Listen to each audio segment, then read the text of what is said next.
아멘. 오늘도 말씀 주십사고 기도하겠습니다. 창세기 22장 1절 2절을 보도록 하겠습니다. 이런 일이 있은 지 얼마 뒤에 하나님이 아브라함을 시험해 보시려고 그를 부르셨다. 아브라함하고 부르시니 아브라함은 예 여기에 있습니다 하고 대답하였다. 하나님이 말씀하셨다. 너의 아들 내가 사랑하는 외아들 이삭을 데리고 모리아 땅으로 가거라. 내가 너에게 일러주는 산에서 그를 번제물로 바쳐라. 아멘.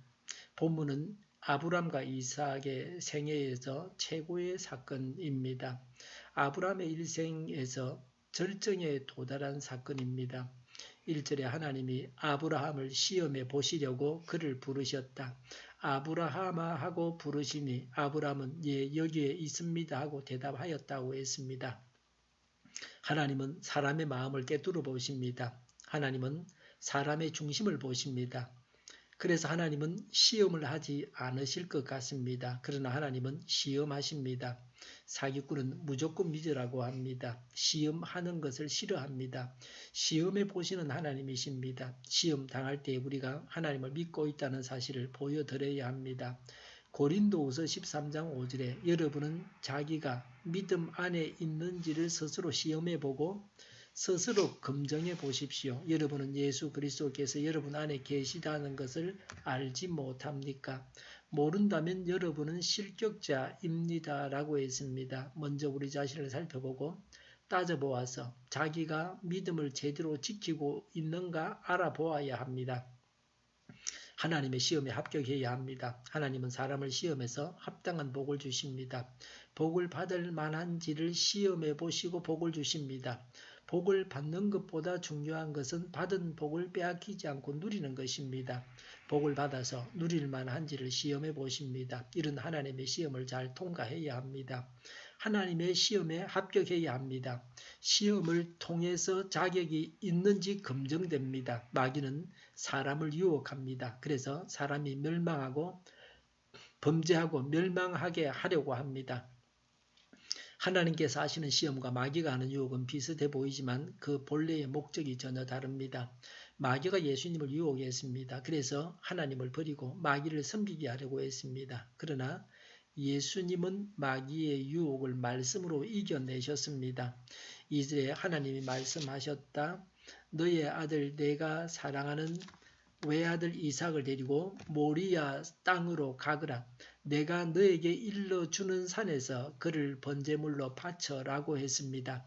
학교에서 치는 시험은 주로 지식에 관한 시험입니다. 얼마나 많이 알고 있는가를 알아보는 시험입니다. 의사가 되려고 하면 정세만 들어도 무슨 병이며 어떤 처방을 내려야 하고 어떤 검사를 해야 하는지를 알아야 합니다. 환자를 두고서 책을 읽으면서 연구를 할 수는 없습니다. 희귀한 병까지 다 아는 사람이 명의입니다. 종종 전혀 전문 지식이 부족한 의사를 보게 됩니다. 그런 병원은 다시 가지 않습니다. 예수님의 수제자 베드로는 지식이 뛰어나서 수제자가 된 것이 아닙니다. 신앙생활을 하면서 지식은 그리 중요하지 않습니다. 베드로는 예수님을 따르는 열심이 최고라서 수제자가 되었습니다. 하나님의 시험은 지식을 알아보는 시험이 아닙니다. 하나님의 말씀대로 순종하는지를 알아보시는 것입니다. 하나님께서 이삭을 죽이기 원하셔서 명하신 것이 아닙니다. 순종을 알아보기 위한 것입니다. 하나님은 이스마엘을 바치라고 하지 아니하시고 이삭을 바치라고 하십니다. 이스마엘을 바치라고 해도 슬펐을 것입니다. 그런데 하나님은 이삭을 바치라고 하십니다. 하나님은 우리에게 항상 최고의 것을 바치라고 하십니다. 이삭은 아브라함에게는 자신보다 더 귀한 존재였습니다. 자신은 바쳐도 이삭은 바치기 힘듭니다. 그런데 하나님은 100세에 낳은 아들이요 하나뿐인 아들을 바치라고 하십니다. 아브라함이 소유한 모든 것이 이삭인데 그 모든 것을 하나님께 바칠 수 있어야 합니다. 하나님께 바치는 것이 사람에게 좋습니다. 하나님께 바치면 하나님께서 귀하게 사용하십니다. 하나님께 바쳤기 때문에 귀한 인물이 됩니다. 하나님께 바치지 아니하면 아무것도 아닙니다. 이삭이나 이후에 하나님께 드려진 자마다 다 하나님께서 귀하게 사용하셨습니다. 바치는 사람과 바쳐지는 사람 들을 위해서도 하나님께 바쳐야 합니다. 이삭은 이후로 평생 동안 평탄한 삶을 삽니다. 이삭의 생애에서 최고의 모험은 모리아 산의 제단에 누워서 아버지 아브라함이 제물로 삼아 죽이려고 기다리는 순간이었습니다. 이삭은 하나님께 드려졌기 때문에 평안한 삶을 살게 됩니다. 우리도 하나님께 드리기만 하면 됩니다. 우리는 하나님께서 명하신 대로 드려야 합니다. 그러면 최선의 삶을 살게 됩니다. 복을 받아서 누리게 됩니다. 하나님의 시험에 합격해야 되겠습니다. 기도하겠습니다. 하나님께서 명하신 대로 드려서 최선의 삶을 살게 하옵소서. 복을 받아서 누리게 하옵소서. 하나님의 시험에 합격하게 하옵소서. 우리 동일교회가 만군은집하게 하여 주시옵소서. 예수 이름으로 명하노니 모든 병만은 물러가고 몸의 모든 부분들을 온전하게 될지어다. 신유의 기적을 베푸셔서 지금도 저희의 질병을 고쳐주시옵소서. 저희와 교회와 이 나라의 민족을 불쌍히 여겨주시옵소서. 독재 정권이 무너지고 평화 통일을 이루고 번영의 길로 나아가게 하여 주시옵소서. 전쟁 위험이 사라지게 하시며 북한의 핵 문제를 해결해 주시고 신앙의 자유를 누리며 살게 하여 주시옵소서.